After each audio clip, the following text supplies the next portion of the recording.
সবাই কেমন আছেন? আমি পাপড়ি চলে আসলাম আজকে আপনাদের মাঝে কিচেন অ্যান্ড ব্লগ থেকে। আজকে রান্না করব চাল কুমড়া। এখানে দুটো তেলাপিয়া মাছ কেটে নিয়েছি, বেশি বড় সাইজের না, ছোট সাইজের দুটো মাছ দিয়ে ছোট ছোট 8 পিস করে নিয়েছি। আর এখানে আমি কেটে নেব চাল কুমড়া। চাল কুমড়াটা মাঝখান থেকে টুকরো করে ধুয়ে নিয়েছি। এখন আমি কচি চাল কুমড়াটা এটা ছেলে নেব, তারপরে কিন্তু কেটে নেব। সঙ্গে দেব আলুটা খুব সুন্দর করে কেটে ধুয়ে পরিষ্কার করে নিয়েছি। মাছটা মাখার জন্য এখানে হলুদ দিয়ে দিচ্ছি লবণ। মাছটা ভালো করে হাত দিয়ে মেখে নিয়েছি। এখানে একটু অফ ক্যামেরায় তেল দিয়ে দিয়েছি। এখন আমি কড়াইতে তেল দিয়ে মাছটা ভেজে নিচ্ছি। কড়াইটা একদম গরম হয়ে গেছে, ভালো করে মাছটা মেখে নিয়েছি। এখন আমি ভেজে নিচ্ছি। প্রথমে আমি 2 থেকে 4 পিস মাছ দিয়ে দিচ্ছি। মাছটা একটা পাশ হয়ে গেছে, আমি আর একটা পাশ উল্টে দিচ্ছি।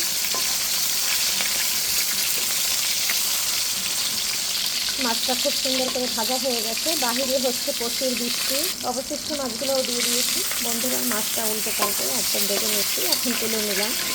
আর মাঝে মাঝে গলাটা বসে যাচ্ছে বন্ধুরা, গরমে ঘামে গলাটা বসে যাচ্ছে। মাছটা ভাজা হয়ে গেছে, কেটে রাখা আলুগুলো দিয়ে দিয়েছি।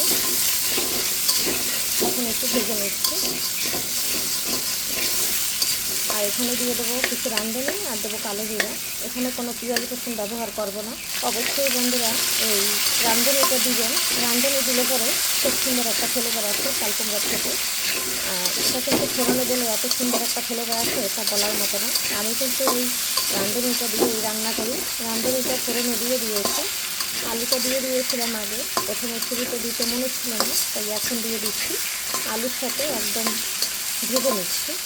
বন্ধুরা, আলুটা ভাজা ভাজা হয়ে গেছে, আলুর ভিতরে রাঁধুনিটাও ভাজা ভাজা হয়ে গেছে। এখন দিয়ে দিচ্ছি কাঁচামরিচ। এটা কাঁচামরিচ দিয়েই কিন্তু রান্না করবো।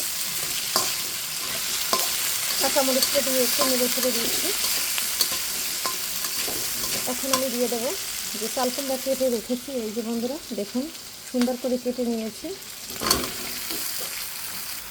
এখানে স্বাদ অনুযায়ী লবণ দিয়ে দিচ্ছি হলুদ, জিরা ও ধনিয়ার গুঁড়া, সব কিছু দিয়ে একটু নেড়ে দিচ্ছি। চাল কুমড়াটা ধুয়ে উঠাইছি, সঙ্গে সঙ্গে দিয়ে দিয়েছি। এটাকে কিন্তু একটু জল বের হয়েছে। এই জলটা আমি ঢাকনা দিয়ে এখন কষিয়ে নেব, অন্য কোনো জল ব্যবহার করছি না। আর আমি তো অল্প একটু তেলের উপরেই রান্না করে নিলাম বন্ধুরা, সেটা তো দেখতেই পাচ্ছেন, মাছ ভাজার অল্প তেল। ঢাকনা দিয়ে একটু কষিয়ে নিচ্ছি।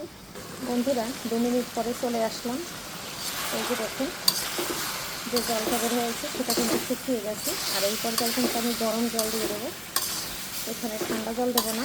আর জলের পরিমাণটা একদম অল্প দেবো, কারণ এটা কিন্তু বেশি একটা ঝোল রান্না করব না।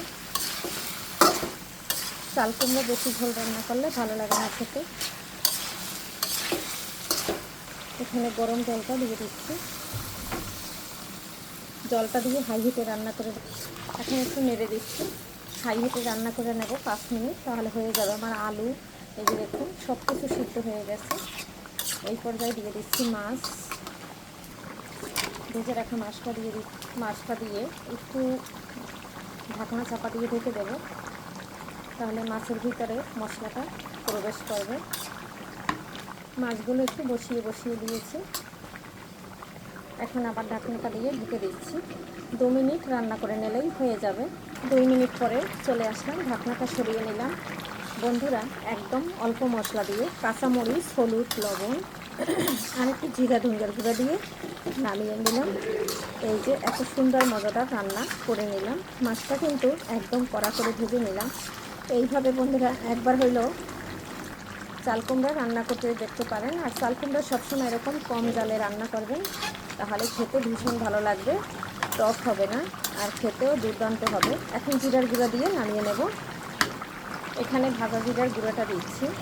আর ভাজা জিরার গুঁড়োটা দিচ্ছি আজকে কিন্তু ফোড়নে কিন্তু আমি জিরা দিই নাই, শুধু কালো জিরা আর দিয়েছি রাঁধুনি।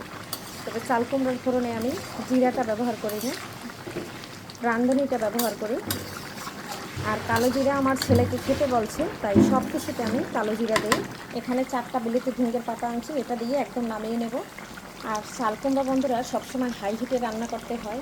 এই যে আমি ধনে পাতাটা দিয়ে দিলাম, এখন আমি নামিয়ে নিচ্ছি। আর এটা যে তরকারিটা যে গরম আছে সেটাই কিন্তু হয়ে যাবে আর খুব সুন্দর একটা ফ্লেভার বের হবে। এখন আমি এটা আপনাদের সামনে নামিয়ে পরিবেশন করছি। আপনার দাদাভাইয়ের সময় হয়ে গেছে, তাকে দিয়ে দিতে। এই যে দেখুন, ফাইনালি কিন্তু আমি তরকারিটা একদম নামিয়ে নিয়েছি। ফাইনালি কিন্তু রান্নাটা হয়ে গেছে। আজকের মতো বিদায় নিচ্ছি। সবাই ভালো থাকবেন, সুস্থ থাকবেন। আবারও দেখা হবে নতুন কোনো রেসিপিতে। এ পর্যন্ত সবাই সুস্বাস্থ্য কামনা করে বিদায় নিচ্ছি। বাই।